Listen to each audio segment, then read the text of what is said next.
हमारे साथ बिहार कांग्रेस के वरिष्ठ नेता और सांसद मनोज कुमार बातचीत के लिए मौजूद हैं। सर, आज चुनाव की तारीखों का ऐलान होने जा रहा है, बेसब्री से आप लोगों को इंतजार भी था। किस तरीके से इस चुनाव को देखते हैं और कांग्रेस के लिए सबसे बड़ी मुद्दे क्या रहेंगे इस चुनाव में? नहीं, मैं पहला बार सांसद हूँ। मैं वरिष्ठ कांग्रेस का नेता नहीं हूँ। मैं एक कार्यकर्ता हूँ, मैं सिपाही हूँ और आदरणीय जननायक राहुल गांधी जी का सिपाही हूँ। आदरणीय माननीय मल्लिकार्जुन खड़गे जी का सिपाही हूँ। मैं वरिष्ठ नहीं हूँ, लेकिन आपने कहा, आपको भी मैं धन्यवाद देता हूँ।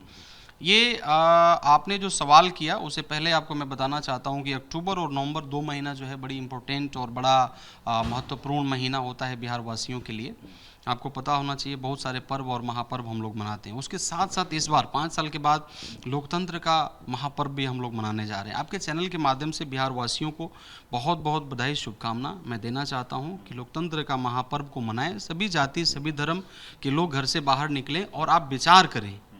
विचार 20 साल के उस राज के बारे में करें जो स्वास्थ्य का बदहाली स्थिति कर दिया, शिक्षा का बदहाली कर दिया, किसानों का बदहाली हो गया, बेरोजगार चरम सीमा पर हमारे बेरोजगार भाई पढ़ लिख के घूम रहे हैं, पेपर लीक हुआ, 3 से 4 करोड़ जो पलायन कर गए। इस पर विचार करके आप मतदान करें और बिहार में बदलाव करें। क्योंकि सर, अब चुनाव की तारीख आज शाम तक आ जाएंगी, लेकिन इंतज़ार इस बात का भी है कि कब महागठबंधन की सीट शेयरिंग का फॉर्मूला सामने आएगा, कब महागठबंधन में जो सीएम का चेहरा है उसका नाम सामने आएगा।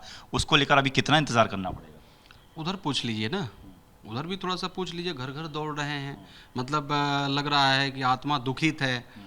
उधर पूछिए ना, कभी जा रहे हैं लोग दौड़ के आदरणीय जीतन राम मांझी जी के घर में, कभी आदरणीय उपेंद्र कुशवाहा जी के घर में, कभी कहाँ कहाँ ये लोग का मीटिंग हो रहा है। उधर पूछिए कि उधर ठीक ठाक है या नहीं। हमारे यहाँ सब ठीक है। अगर आप चेहरा का बात जानना चाहेंगे, अगर आप सीट का बात जानना चाहेंगे, ये भाग हमारे नेता आदरणीय मल्लिकार्जुन खड़गे जी का है, आदरणीय जननायक राहुल गांधी जी का है और आदरणीय हमारे लालू जी हैं, आदरणीय मुकेश साहनी जी हैं। लेफ्ट के जो हमारे नेता दीपंकर भट्टाचार्य जी, एक दिन बैठेंगे सब लोग और बैठ करके ये 1 घंटा का काम है, क्लियर कर देंगे। आप इसके लिए निश्चिंत रहिए। आप इस विषय, मतलब गाड़ी इंडिया गठबंधन की बहुत आगे बढ़ चुकी है, अभी भी आप यहीं फंसे हुए हैं, तो आप निश्चिंत रहिए। आप मतलब इन सारे चीज़ों से ऊपर उठिए। तो चेहरे के साथ जाएंगे सर चुनाव में? एकदम जाएंगे। हमारे नेता निर्णय करेंगे और नेता निर्णय करके और इस पर फैसला लेंगे। तो हम मान के चलें 1-2 दिन में सामने 2-3-4 दिन में हो जाएगा।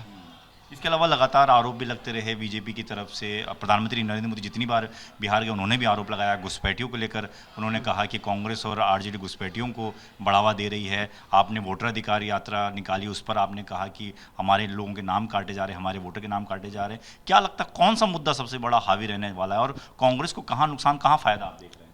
3 से 4 करोड़ जो लोग पलायन करके ना, ये मुद्दा हावी रहेगा। पेपर लीक हो रहा है ना, ये मुद्दा हावी होगा। शिक्षा का जो हालत जो है ना बदहाल है, ये मुद्दा हावी रहेगा। स्वास्थ्य का जो मुद्दा है ना, ये मुद्दा हावी रहेगा। बाढ़ का मुद्दा हावी रहेगा। गंगा जी को आपने कह कर के सफाई नहीं किया, ये मुद्दा हावी रहेगा। मतलब 20 साल में अब कितना आप बर्बाद कीजिएगा बिहार को? कितना आप केवल ये बात कह करके कि 2005 से पहले कुछ था जी, कितना लोगों को भरमाइएगा? अब नहीं चलने वाला है। अब धर्म जाति पर चुनाव इस बार नहीं होगा, मेन मुद्दा पर चुनाव होगा और बिहार के लोग इस बार तैयार हैं। बिहार में बदलाव लाएंगे और बदलाव होगा। धन्यवाद के लिए। कैमरामैन प्रवीण दीक्षित के साथ दीपक सिंह रावत, एबीपी न्यूज़, दिल्ली।